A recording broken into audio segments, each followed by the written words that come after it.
দর্শক, Mercedes Benz wave 16 যে চেসিসটা বাংলাদেশে চলছে, এই চেসিসের উপর যে স্লিপার বাস সেন্ট মার্টিন পরিবহনের, এই বাসে আমি কক্সবাজার থেকে ঢাকায় ফিরছি। এখন আছি চট্টগ্রামের যে টানেলের রুট, সেই রুটে।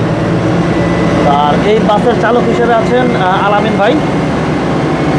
তিনি আমাদের এখন দেখাবেন এই টানেল রোড বেশ ফাঁকা আছে, ফাঁকা রাস্তায় আসলে আমরা একটু দেখতে চাই এই বাসের ব্রেকিং সিস্টেমটা কেমন। অনেকেই বলে থাকেন যে ব্রেকিং সিস্টেম খুব একটা ভালো না, এবং বেশ কয়েকটি দুর্ঘটনা আমরা দেখেছি মার্সিডিজ বেঞ্জের এই বাসগুলো নিয়ে। তো এটা আসলে আলামিন আমাদের দেখাবেন যে কতটা দ্রুত সময়ের মধ্যে, বা যারা বিষয়গুলো একটু বুঝে, রিটার্ডারের সাথে ব্রেকিং সিস্টেমের কম্বিনেশন যেটা, এটা যারা করতে পারে তাদের কাছে আসলে খুব একটা সমস্যা হওয়ার কথা না। যেমন আমাদের বাস এখন 100-তে চলছে। ভাই, আপনিও যদি একটু ব্যাখ্যা করতেন আমাদের।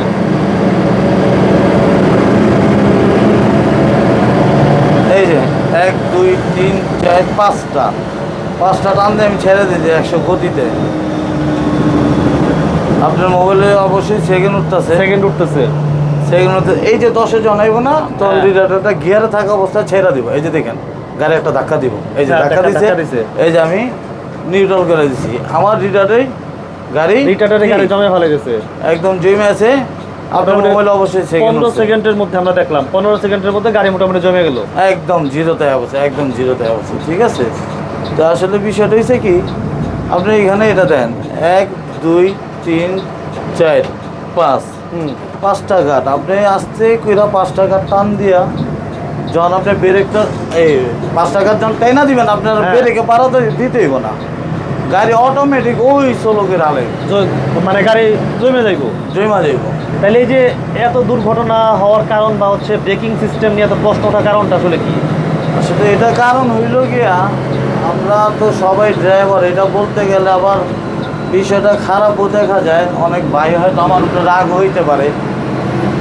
এটার কারণ হইল, আমি একজন ড্রাইভার, অভিজ্ঞ ড্রাইভার। আমি চালাইছি নন এসি গাড়ি বা লিডেন গাড়ি, বা আমি কোনো রিটার্ডের গাড়ি চালাই নাই, কথা বুঝছেন? হ্যাঁ। তো আমার অভিজ্ঞতা থেকে, পুরান একটা ড্রাইভার থেকে, আমার ওই কোনো ইন্টারভিউ ছাড়া, কোনো ট্রেনিং ছাড়াই আমার হাতে একটা রিটার্ডারওয়ালা গাড়ি উঠা দিল। আমি তো এটা জানি না, তাই না? আর একটা বিষয় হলো গিয়া, শিখার কোনো শেষ নাই। যতটুকু আমি বুঝি, শিখার শেষ নাই, মাইর খাওয়ার কোনো বয়স নাই।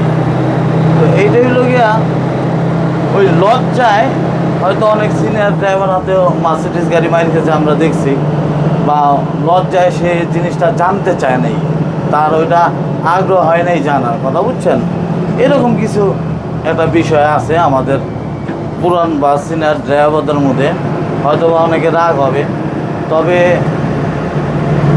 মার্সিডিজ গাড়ি অবশ্যই, যদি মার্সিডিজের সম্বন্ধে তার কোনো অভিজ্ঞতা না থাকে, তাহলে আমি সাজেস্ট করব যে ওনাদের যে র্যাঙ্কন অফিসটা আছে মার্সিডিজের, ওইখানে যে মার্সিডিজ সম্বন্ধে আগে বোঝার জন্য, যে এটা কীভাবে আমি গাড়িটা জমাবো।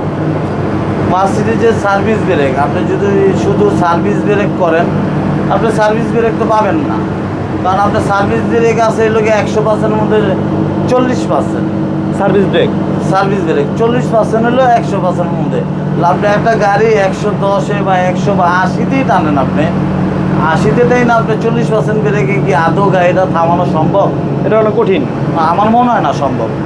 আচ্ছা, যাই হোক। আর আপনি যখন রিডারের আছে আপনার 60%, রিডারের 60% যখন আপনি টাইনা আপনি ব্রেকটা ছোঁয়া দেবেন, আপনার গাড়িটা জমা যাবে তুরুকের মতো। আপনি অবশ্যই, আমি দেখালাম এর মধ্যেই গাড়ি আছে পাশে, 110-এর গাড়ি, 110-এর গাড়ি আমি রিডারের টান দিয়ে ছেড়ে দিছি, গাড়ি 20 সেকেন্ডের মধ্যে আমার গাড়ি জমে গেছে, জিরোতে নামায় নিয়েছি।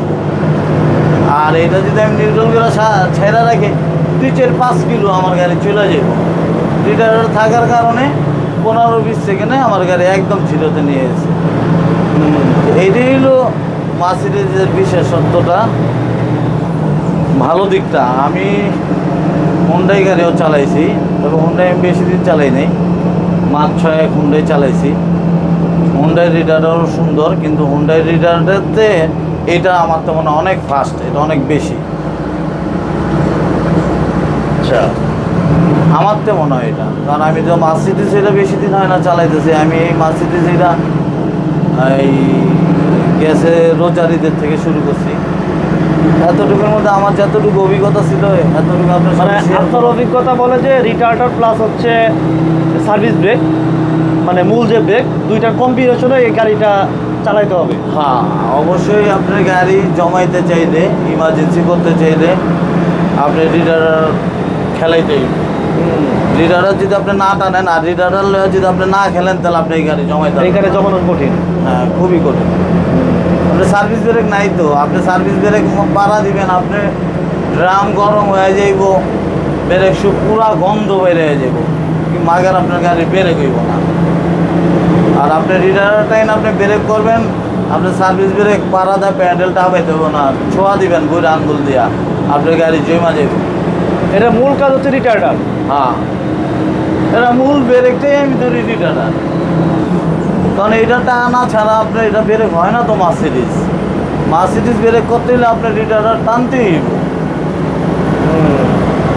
আবার বৃষ্টির মধ্যে এটা আরেকটা ফিউচার। আমি অনেক ড্রাইভার চালাই মার্সিডিজ, তাদের কীরকম আমি আসলে বলতে পারবো না। আমি যেটা পাইছি হ্যাঁ। আমার অভিজ্ঞতায়, বৃষ্টির মধ্যে আপনি পুরো রিডারার টান দিবেন, গাড়ি কন্ট্রোল করতে আপনার কষ্ট হয়ে যাবো, গাড়ি ঘুরে যাবে বৃষ্টির মধ্যে। হ্যাঁ, বৃষ্টির মধ্যে যদি ফুল রিডারার আপনি 5 ঘাট টানেন, হ্যাঁ, আপনি গাড়ি কন্ট্রোল করতে কষ্ট হয়ে যাবে, আপনার গাড়ি মোচর দেবো, হয় ডাইনে যাবো নয়তো বামে যাবো, আপনি ধরেও রাখতে পারবেন না। আবার বৃষ্টির মধ্যে এটাও সুন্দর ব্রেক হয়। বৃষ্টির মধ্যে আপনি রিডারটা দেবেন 1 ঘাট, এই যে আমি আপনার দেয়, এই যে রিডারটা এই যে 1 ঘাট দিবেন, 1 ঘাটে এই যে ছোঁয়া দিলে গাড়ি জমা যাবে। মানে এক ঘাটের সাথে তখন সার্ভিস ব্রেক। হ্যাঁ, 1 ঘাটের সাথে সার্ভিস ব্রেক এটা হলো বৃষ্টির মধ্যে। বৃষ্টির মধ্যে। আবার এই যে বৃষ্টির জন্য আলাদা করে সুইচ তো আছে, ফুট সুইচ একটা তো আছে আলাদা করে, ঠিক আছে। হ্যাঁ, তো ওইটা দিয়েও চালাইতে পারেন। আর ওইটার সাথে যদি আপনি 1 ঘাট দেন, আপনার গাড়ি আরো সুন্দর জমবো। মোট কথা এটার যে ফিচার আছে, ফিচারগুলো সম্পর্কে জানতে হবে। যাই না বুঝা যদি কোনো ড্রাইভার চালাতে পারে তাহলে খুব একটা সমস্যা হওয়ার কথা না। সমস্যা হওয়ার কথা না। তবে এইটা নিয়ে যদি আপনি ওয়ানজার মতো দৌড়াইবার চান, হ্যাঁ, ওইটা আবার সম্ভব না। কথা বলছেন? বুঝছি। ওইটা সম্ভব না কেন বললাম, আপনার ওয়ান যেই, ঠিক আছে। আমি এই গাড়িটা, এই যে কাইটা হ্যাঁ, ওয়ানজের মতো ফিল পাই না। একদিন আটখে একটা গাড়ি ওই পাশে তো মায়ের খেয়ে প্রাইভেটটা আমার সামনে এসে পড়ে, তো আমি বামে নিছি, বামে নিয়ে যে ডাইন আনুন না, হ্যাঁ, ওটার পারেন নাই। আমার স্টারিংটা জয়মা দিল, মানে ওয়ান যে যেরকম কাইটা পায়ে নিয়ে একদম কারেন্ট নিয়ে পড়ি আইসা পড়ে। কিন্তু এটা কিন্তু পায়েলা যখন ডাইনো মোচর দিছি, হ্যাঁ। আমার স্টারিং একটু আটকা ধরছে। আরও কারোর কাছে হয়েছে কিনা আমি জানি না, কিন্তু আমার কাছে এই বিষয়টা একবার হয়েছে এই মার্সিডিজে। তাদেরইও আমি বলছি র্যাঙ্কনে যে ভাই গাড়িটা আমি বামে কাটলাম, গাড়িটা ডাইনে লিভার লইলাম, তো গাড়িটা স্টার্টিংটা একটু জাইমা ধরলো, আইসে মানে ন্যানো সেকেন্ডের মধ্যে একটু আটকা ধরছিল। এই হলো আরেকটা বিষয়, এটা ওয়ানজের মতো খেলা যাব না। এটা মার্সিডিজ গাড়ি, মার্সিডিজের মতোই নিরিবিলি চালাইতে হইব। আপনার আল্লাহর মধ্যে ব্রেক ফাংশন একেবারে খারাপ না, আলহামদুলিল্লাহ অনেক ভালো ব্রেক। এর মধ্যে তো আপনার ভিডিওতে দেখাইলামই, আমি নিজে প্র্যাকটিক্যালি আপনাকে দেখাইলাম যে এটা ব্রেকের কী অবস্থা। কি অবস্থা। আর এটা যদি আপনি দূরত্বটা বজায় রাখেন, দূরত্ব বজায় রাখলে আল্লাহর রহমতে এই গাড়িতে কোনো দুর্ঘটনা ঘটার সম্ভবই না। বুঝলাম। ধন্যবাদ ভাই। গুরুত্বপূর্ণ বিষয়গুলো, বিশেষ করে টেকনিক্যাল যে বিষয়গুলো ছিল, যেটা আসলে আমাদের অনেকেরই অজানা ছিল, বিষয়গুলো আপনি সুন্দরভাবে দেখাইলেন। ভালো থাকবেন। আপনারও ধন্যবাদ ভাই। জানি না কতটুকু বুঝাইতে পারছি, হয়তো বা অনেকে রাগ হইব, 2-4টা কথা বলছি, কেউ রাগ হইন না। অবশ্যই ভুল বইলা থাকলে আমাকে ক্ষমা দৃষ্টিতে দেখবেন, শিখা শেষ নেই। আমি এতটুকু জানি, আমি যদি না ভুল কিছু বইলা থাকি অবশ্যই ভাইয়ের মাধ্যমে, ভাইয়ের কমেন্টসে লিখবেন যেটা আমার ভুল, ওইটা আমার ধরা দেবেন, আমি শিখবো অবশ্যই। তো ভালো থাকবেন ভাই। ইনশাআল্লাহ।